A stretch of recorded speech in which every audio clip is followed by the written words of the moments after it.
Well, hi, it's Jay Hanelman here, the arts editor and theater critic of the Sarasota Herald-Tribune, here with my colleague Carrie Seidman, and we're trying something brand new. Every week we've been in our new building that's been a different setup for our Spotlight on the Arts, but we're now doing Facebook Live, and every week we'll be coming to you live somehow, somewhere, together or alone. Many more opportunities to screw up this broadcast. And we do a good job every week. I do. I've already been doing a good job, even with the parts we cut out.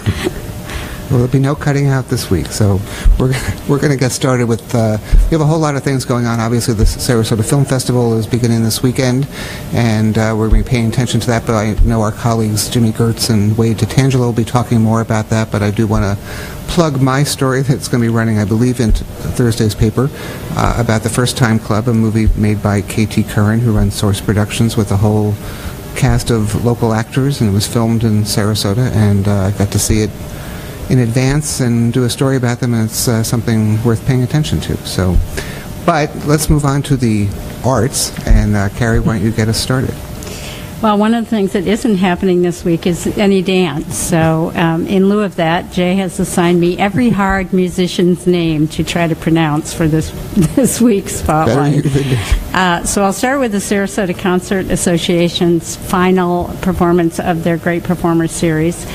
And they have two Russian pianists who will be playing together. The first is Sergei Babayan, who was one of the first Soviet pianists to come onto the international scene after the Iron Curtain fell.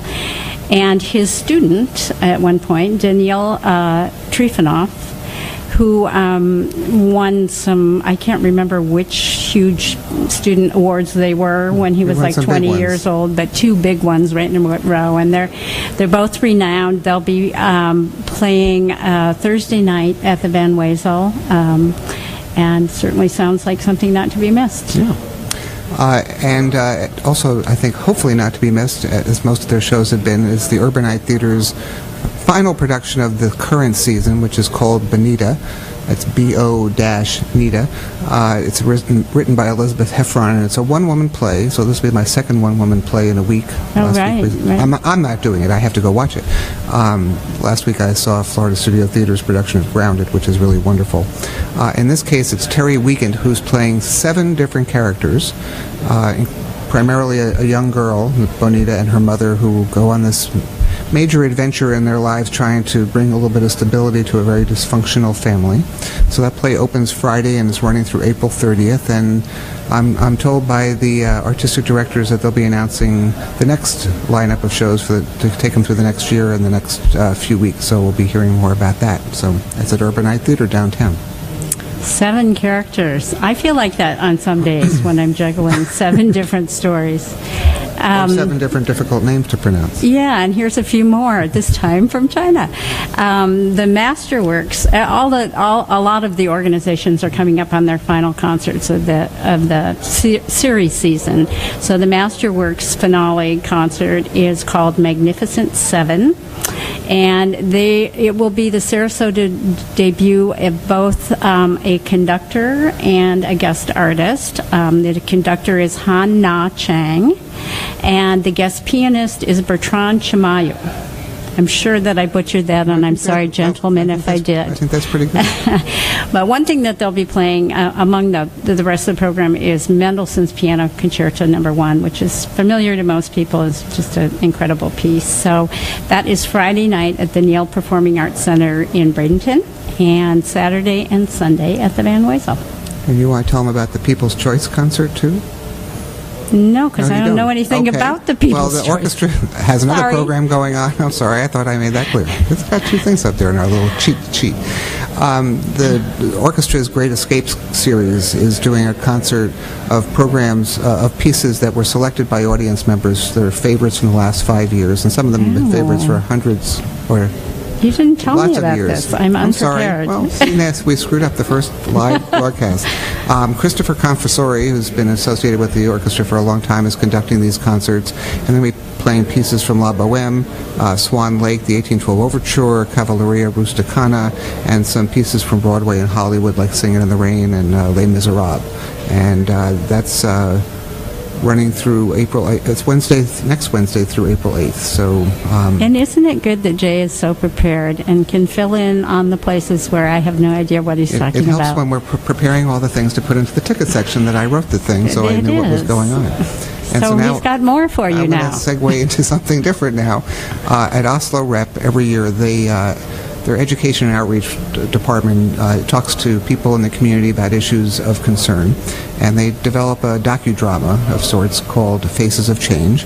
And this year they are talking about racially motivated violence, which sort of ties into the Oslo's production of The Great Society, which is about the civil rights movement of Lyndon Johnson, which is closing this weekend, and the upcoming play, The Elaborate Entrance of Chad Deity, which has a setting in a wrestling ring, like a WWE kind of thing, but it's dealing with race and celebrity and challenges. So they have developed this piece performed by local actors, and it's going to be done in a few different places like Fogartyville and the Visible Men Academy.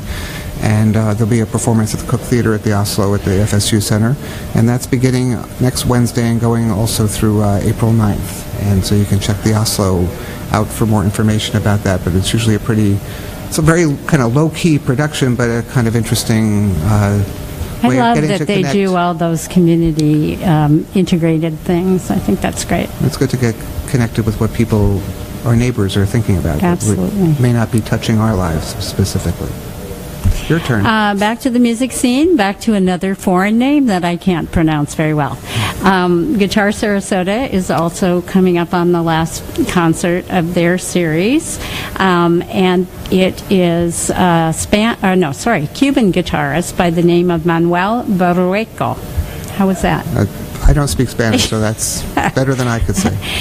He's from Cuba originally. He now teaches at the Peabody Conservatory of Music in Baltimore, and he will be playing at the Unitarian Universalist Church on Saturday night.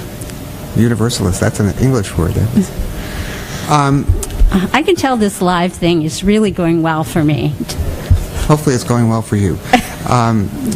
Last week, in our taped thing, I screwed up the date for Venice Theater's Blood Brothers, which I thought, for some reason in my head, when we recorded it, was opening on Tuesday. But it's not opening until Thursday, so I'm going there tomorrow night to see Blood Brothers. So I'm just giving that another mention now, since it's happening this week. And another show that's happening, not my favorite show, but it's popular with thousands and thousands of women, Menopause the Musical, the show that's gotten me in trouble when I've reviewed it in the past, is coming back to Sarasota. It'll be a performance on Tuesday at the Van Wezel, and it's about four strangers who meet in a department store, and for whatever reason start singing about all the issues that they deal with because of menopause, hot flashes, and certainly something I do all the time when I'm out shopping. Yes, with strangers. Yeah. And it's all done with familiar songs that have new lyrics that about. I remember one of them was they turned the song "My Guy" into "My Thighs." And, so definitely something I would do. But I can tell you, I know when the Oslo did it, it was extended multiple times. It was a huge hit, and I didn't care for it, and lots of women gave me grief. So. And just in case you did need a little bit of dance news this week, in case you missed my story in, what day is today? Wednesday's paper, the Sarasota Ballet this week gave Director Ian Webb a new 10-year contract. Apparently the 7 years that he had remaining on his other contract wasn't quite enough. So those of you who are major fans of the ballet and of Ian and what he's done here can look forward to another.